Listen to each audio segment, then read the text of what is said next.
This is a small group, gangsters basically, that are fighting over their gangster turf. Welcome to the Deep Dive. This is the show built for you, the person who really wants to get under the skin of complex, high-stakes situations fast. We know you want the real insights, not just headlines. So we aim to be that shortcut, helping you feel genuinely well-informed. The world. Well, it feels increasingly unpredictable, doesn't it? Some events just leave you wondering what is actually going on. Today, we are diving deep into one single, really explosive perspective. It comes from economist Jeffrey Sachs, and it casts a pretty unsettling light on recent events, especially in the Middle East. Our mission today, simple. We're unpacking Sachs's analysis of what he called a recent surprise attack, and we want to explore the profound, maybe even terrifying implications he draws from it. We're using his own words from a recent conversation where he sounded deeply concerned, frustrated, maybe even a bit shocked. It's a view that really pushes back against the official stories. Absolutely. And the core question, really, that we need to keep in mind throughout this deep dive is this. How could the world be, as Sachs puts it, on the brink of a major war, possibly even an orchestrated one? And what does that tell us about the leaders making these massive decisions? Decisions that, let's face it, affect every single one of us. What's really striking, I think, is Sachs's argument that this isn't just, random escalation, not a mistake, but potentially deliberate move to sabotage peace talks. And he argues it's rooted in strategies going back decades. So we're going to dig into the why behind these pretty stark claims he's making. Okay, right. Let's unpack this, starting with Sachs's immediate reaction. He mentioned Israel's attack on Iran, calling it a surprise. And he admitted he was surprised himself initially. But then, almost in the same breath, he said, well, maybe I shouldn't have been. So why that quick reversal? What made him rethink? What context was he seeing there? He goes straight to the timing, and it's critical. He points out this attack happened just before U.S.-Iran peace negotiations were supposed to kick off. Sachs was speaking on a Tuesday, June 17th, and these talks were slated for the Sunday right before that. And these weren't secret talks either. They were reportedly making progress. The U.S. National Security Advisor had even discussed them in positive terms. So the attack lands right when diplomacy seemed to be gaining traction. And for Sachs, that timing raises a huge question. Was this attack a kind of subterfuge? A trick, maybe, to get Iran to drop its guard before a bigger strike? Or, and this is the other really unsettling possibility Sachs brings up, was Netanyahu acting independently, sort of forcing the U.S.'s hand, based on what Sachs calls Netanyahu's belief in Israel's dominant control of U.S. foreign policy. That's a heavy claim. It's just something much more complex than just states acting on their own. Yeah, and this idea of a surprise attack during peace talks feeds directly into Sachs's main frustration, which seems to be this profound lack of transparency. He puts it very bluntly. He says, I don't know because, and I don't think any of us really knows. He describes governments, U.S., Europe, Israel as shambolic. That's a strong word. Disorganized, dishonest maybe. He even says everything that's said publicly is a lie in one sense or another, and that there's no attempt even at consistency from one day to the next. Just think about that. If you can't trust official statements on critical issues, well, where does that leave us? It's a huge indictment. It really is. And it's in this climate of, as he puts it, shambolic and dishonest talk that Sachs drops this really provocative analogy. He calls world leaders gangsters. He literally says, this is a small group gangsters basically that are fighting over their gangster turf. The rest of us are spectators wondering when the bombs will drop in our neighborhood, when loved ones someplace will be killed. Wow, that's a powerful image. He's saying they're driven by turf wars, power, self-interest with zero regard for the human cost. And that resonates, doesn't it? That feeling maybe you have sometimes of being powerless, watching these big, dangerous games play out from the sidelines. And he gives an example of this gangster dynamic. He points to that interaction between Trump and Macron at a G7 meeting. Macron apparently said Trump was heading back to Washington to work on a ceasefire. You'd expect, I don't know, a diplomatic sidestep, but Trump's response, posted publicly, was just angry, dismissive. He doesn't know anything about what I'm doing. I have something much bigger than a ceasefire going on, publicly. To the president of France, another nuclear power, it reinforces Sachs's point perfectly. They're gangsters who don't talk to each other, even themselves, in an honest way. So yeah, what does it mean for stability? If leaders with nuclear buttons can't even be straight with each other, how can we expect rational decisions? It's deeply concerning. Okay, now here's where, for me, it gets even more interesting and maybe quite a bit more disturbing. Sachs doesn't just see this as a recent flare-up. He digs into the history. He argues pretty unequivocally that the Israeli plan underway to go to war with Iran is very long-standing. Not just old, but Netanyahu's greatest dream since 1996. He calls it an obsession for 30 years, this goal, to to pull the United States into a war against Iran. That's a huge claim about a very persistent long-term strategy. And he tries to untack the thinking behind it, the core of Netanyahu's vision as Sachs sees it. He describes it as this relentless drive to dominate the Middle East. And how? By using Israel's nuclear monopoly in the region to bludgeon, kill, assassinate, overthrow any government that opposes Israel's actions? That's incredibly harsh language. It frames it not just as defense, but as achieving total regional control through, well, extreme measures. And the ultimate goal, according to Sachs, to allow Israel to define its own borders in any way that it chooses, as expansively as it chooses. So not just holding the current line, but potentially redrawing the map entirely. And that expansionist idea, the territorial ambition Sachs touches on, it goes way beyond what many people probably think. It's not just about, say, complete control over the territory of British Mandatory Palestine. Israel, Gaza, West Bank, East Jerusalem. Sachs suggests that's maybe even a naive view. He brings up this really significant and for many quite alarming element, how part of Israel, religious fanatics look to early passages in the Bible, in the Hebrew Old Testament, saying that God promised the land essentially from the Nile to the Euphrates, or maybe from the Red Sea to the Euphrates. He says this isn't just theory, pointing out Israel already occupies parts of Lebanon, Syria, plus all of Mandatory Palestine. So this biblical interpretation, combined with facts on the ground, suggests a truly vast ambition. Right. And this connects directly to another really critical and frankly very controversial claim Sachs makes about U.S. foreign policy. He states it very directly. Netanyahu's basic doctrine is that's Israel's choice, not anybody else's choice. And crucially, that when push comes to shove, the United States will back Israel's choice. Why? Because in Sachs's view, the United States is basically under the control of a Zionist, Christian, and Jewish and Israeli lobby that will come to run to support Israel's actions. Now, that is a major assertion about how power works, suggesting U.S. policy isn't independent here, but is effectively directed by this lobby to support Israeli goals, whatever they may be. It challenges the whole idea of sovereign decision-making. And just to hammer home the point that this isn't just abstract strategy, Sachs highlights the sheer scale of Israel's current conflicts. He says, almost in disbelief, Israel this year has been at war in Gaza, the West Bank, Lebanon, Syria, and Iran. He adds, you just can't make this up. This is nonstop war. That list provides immediate context for the Iran attack. It's not isolated. As Sachs frames it, it's part of a continuous expanding conflict across multiple fronts, seemingly putting this decades-long strategy into active practice. And to really understand the blueprint for this strategy, Sachs brings up a specific document, the Clean Break document. He explains its historical weight. He says, Netanyahu and his American backers issued a document in 1996 called Clean Break, a new strategy for securing the realm. This was for Netanyahu's first term as prime minister. And Sachs sums up its core idea like this. Israel will not negotiate with Palestine, and therefore will embroil the entire Middle East in war, bringing the United States in to do its bidding. The key, Sachs argues, is to have regimes in place that will go along with this. This implies something crucial. Destabilization and war aren't unfortunate side effects. They are, according to this interpretation of Clean Break, the intended means to achieve the goal of compliant neighbors. It suggests war and regime change are tools, not accidents. What jumps out immediately there, and Sachs points this out too, is the incredible demographic imbalance in this strategy. He notes that the 5 to 10 million Jews in Israel will determine the politics of the roughly 400 million Arabs in the Arab world, and of course, of vastly larger numbers if one includes the Islamic world. That's not just numbers. It really highlights the sheer scale, maybe even the audacity of the plan Sachs is describing. A belief that a smaller group can dictate terms to a much, much larger region. Yeah, and another thing Sachs finds remarkable is how consistent the rhetoric has been over the years used to justify these actions. He points out that every word you heard vis-a-vis Iran from Netanyahu, he used the exact same rhetoric in the fall of 2002, testifying in the U.S. Congress about how glorious it will be when Saddam Hussein is brought down, quote. He even quotes Netanyahu predicting back then, when you bring down Saddam Hussein, young people in Iran will rally to the cause, they will see the end of despotism and so forth. Sachs calls this mythical thinking and says it's been applied again and again. Gaddafi in Libya, Assad in Syria, Saddam Hussein in Iraq, and now the Ayatollah in Iran, quote. The underlying logic, he says, seems to be you kill them, you replace them, and then the replacements do your bidding, they fall into line. It's like a formula, repeated despite, well, its track record. All right, let's dig into that track record. Sachs describes Israel's specific theory of war. It's not about mass invasions, he says, but focuses on assassination and regime change. The idea is decapitation rather than on-the-ground military invasion.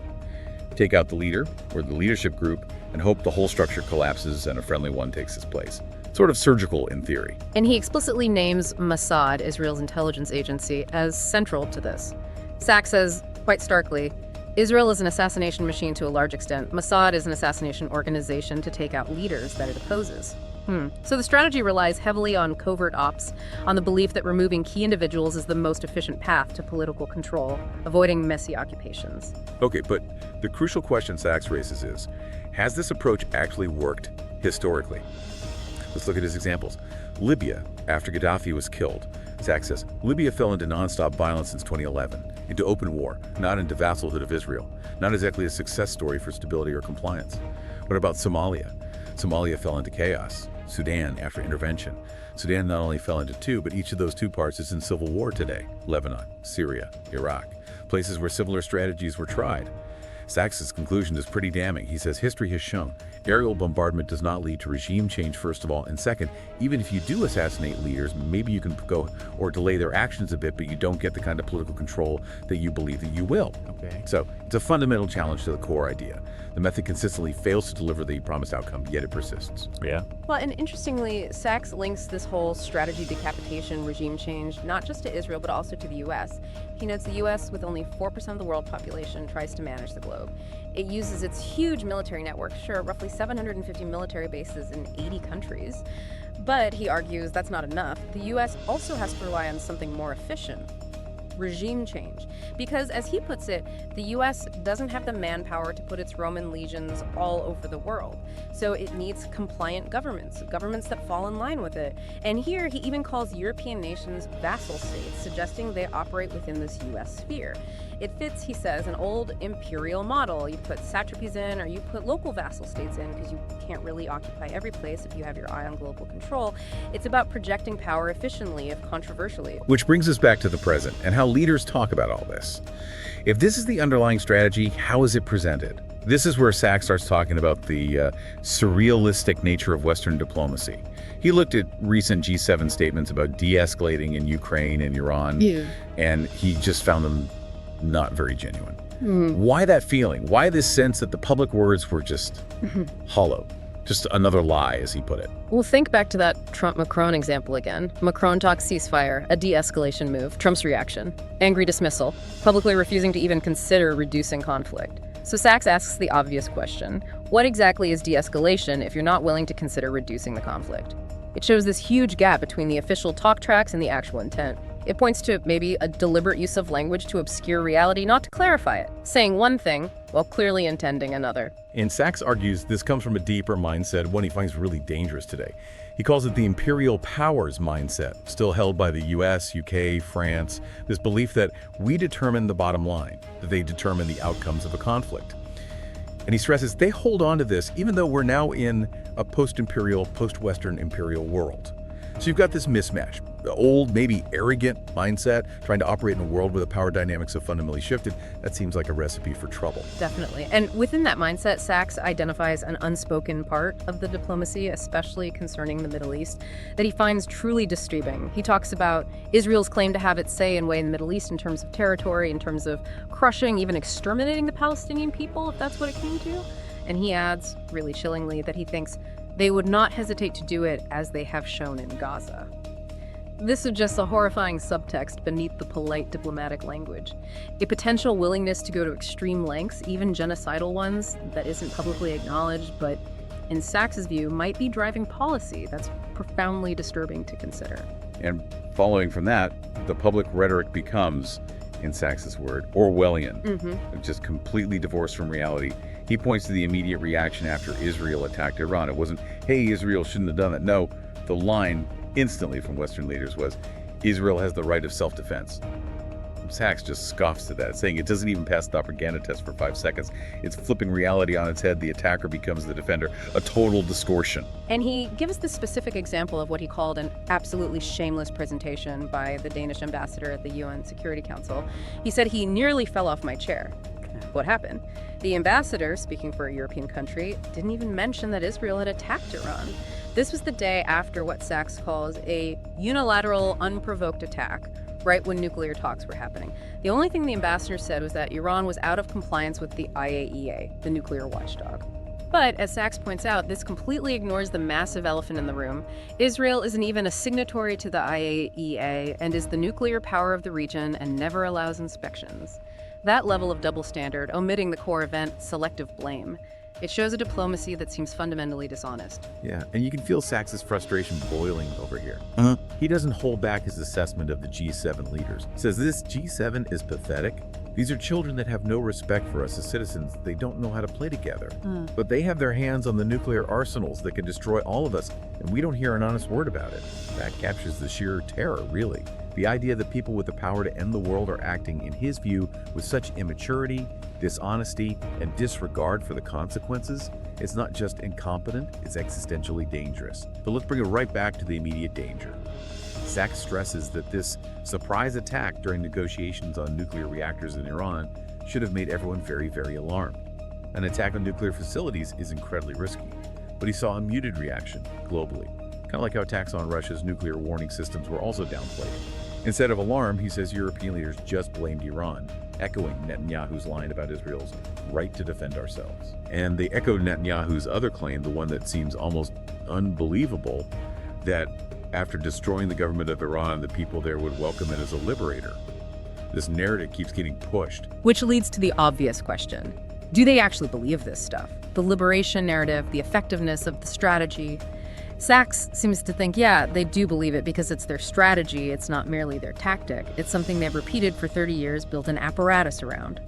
This suggests it's not just spin, it might be a deeply held conviction, almost a self-delusion, immune to historical evidence. They operate based on this belief system, not on results. And part of that belief, Sachs suggests, might stem from a fundamental overestimation of Western military power. He makes a really blunt point. The United States has not won wars for decades. He lists them. Afghanistan, Vietnam, the chaos left in Iraq, Libya, places where air power and regime change were central, and it has not worked. It challenges that whole image of military invincibility that seems to underpin these aggressive strategies. The tools they rely on keep failing. Right. And Sachs lays out the potential ways this strategy could fail disastrously, especially with Iran.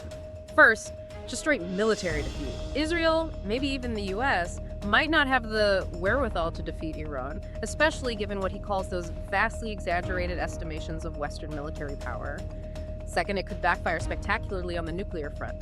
An attack might push Iran to build a bomb faster, not stop them. Makes sense, right? If you feel existentially threatened. And third, probably the most likely, according to Sachs, is the failure of regime change itself. He says it's likely then not to fail. Why? Because rarely do a few airstrikes actually change the fate of politics or nations. Even killing leaders, he argues, doesn't guarantee political control. He calls the whole approach a kind of madness, given the track record. And adding yet another layer of danger to all this is the huge shift in global power Sachs keeps emphasizing. He says the most fundamental factor of our world today is multipolarity, handful, meaning it's not a world run by one or two superpowers anymore. There are multiple centers of power.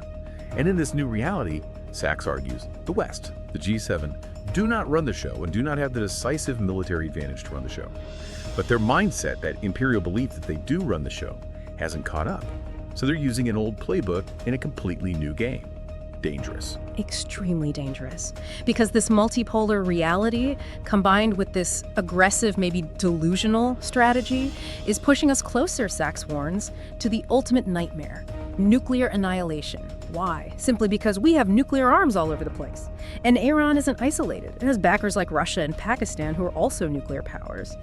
The delusion Sachs fears is the idea that this is just a unilateral show of nuclear-armed Israel versus the Islamic world versus Iran versus the Arab world. He says bluntly, this could really get us all killed.